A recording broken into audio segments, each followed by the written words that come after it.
اعوذ باللہ من الشیطان الرجیم بسم اللہ الرحمن الرحیم الحمد للہ رب العالمین والصلاة والسلام علی سیدنا و مولانا ابی القاسم محمد وعلی آلہ الطیبین الطاہرین المعصومین ولعنۃ اللہ علی اعدائہم اجمعین۔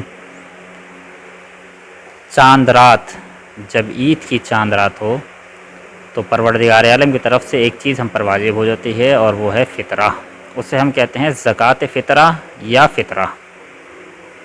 انسان پر لازم ہے کہ اپنا اور ہر اس شخص کا فطرہ دے کہ جو اس کے لیے اس کے صاحب نفقہ ہیں، یعنی ان کا خرچہ اس شخص کے اوپر پورا کرنا واجب ہو، جیسے اس کی اولاد، اس کی زوجہ اور اس طرح کے افراد۔ جو بھی انسان اس شخص کے خرچے میں ہے، اس کا فطرہ دینا اس انسان کے اوپر واجب ہے۔ مثلا بچے انسان کے خرچے پر زندگی گزارتے ہیں، بیوی انسان کے خرچے پر زندگی گزارتی ہے۔ اگر ماں باپ اس قابل نہیں ہے، ماں باپ کسی انسان کے خرچے پر زندگی گزار رہے ہوں، تو وہ ان کا بھی فطرہ دینا واجب ہے۔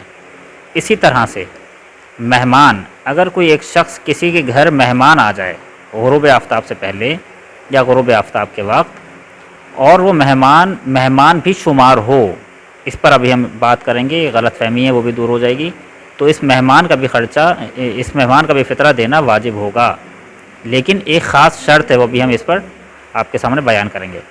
فطرہ کتنا دیا جائے گا؟ فطرہ 3 کلو کے حساب سے دیا جائے گا۔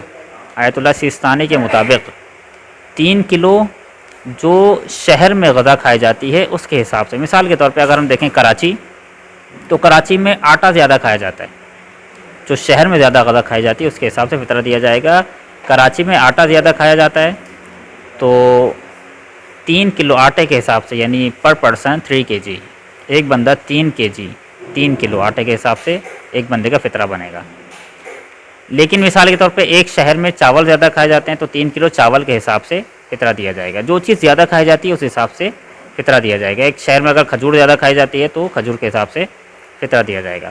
لیکن رہبر کہتے ہیں کہ کچھ بھی جو غذا شمار ہوتی ہو، چاول ہو یا گندم ہو یا جو ہو یا کھجور ہو، کچھ بھی کسی بھی چیز کے حساب سے آپ 3 کلو دے سکتے ہیں۔ شہر میں زیادہ کھایا جانا ضروری نہیں ہے۔ یہ تو ہو گیا فتووں میں فرق، اور یہ ہم نے بتا دیا کہ فطرہ کتنا دینا چاہیے۔ فطرہ مستحق کو دینا واجب ہے۔ سید کا فطرہ سید بھی لے سکتا ہے اور غیر سید بھی لے سکتا ہے، لیکن غیر سید کا فطرہ سید نہیں لے سکتا۔ یہاں تک بات کلیئر؟ اب جو ایک مسئلہ جہاں پر ہم آ کے رک جاتے ہیں اور پریشان ہو جاتے ہیں، ہم شب عید، یعنی جو عید کی چاند رات ہوتی ہے، اس میں کسی کو مہمان بلاتے ہوئے گھبراتے ہیں کہ اگر ہم نے اس کو مہمان بلا دیا تو پھر اس کا فطرہ ہم پر واجب ہو جائے گا۔ تو جی نہیں، ایسا نہیں ہے۔ آپ چاہیں تو کسی کو بھی افطاری پر بلا سکتے ہیں۔ افطاری پر بلانے سے وہ مہمان شمار نہیں ہوتا، وہ مہمان کہ جو فطرے کے لیے مہمان شمار کیا گیا ہے۔ فطرے کے لیے جسے مہمان کہا جاتا ہے وہ الگ مہمان ہے، ہم جسے مہمان کہتے ہیں وہ الگ مہمان ہے۔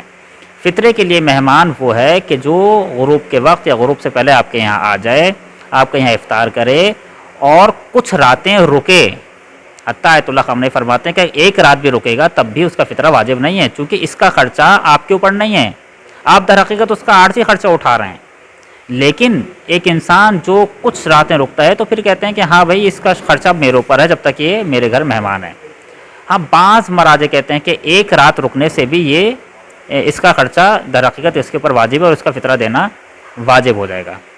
تو یہ بات غلط فہمی ہم اپنے درمیان سے ختم کر دیں۔ کسی کو افطاری پر بلانے سے فطرہ واجب نہیں ہوتا، چونکہ جسے افطاری پر ہم بلاتے ہیں وہ چلا بھی جاتا ہے، تو افطاری پر آنے کے بعد وہ رکے، اور ایک رات نہیں چند راتیں رکے۔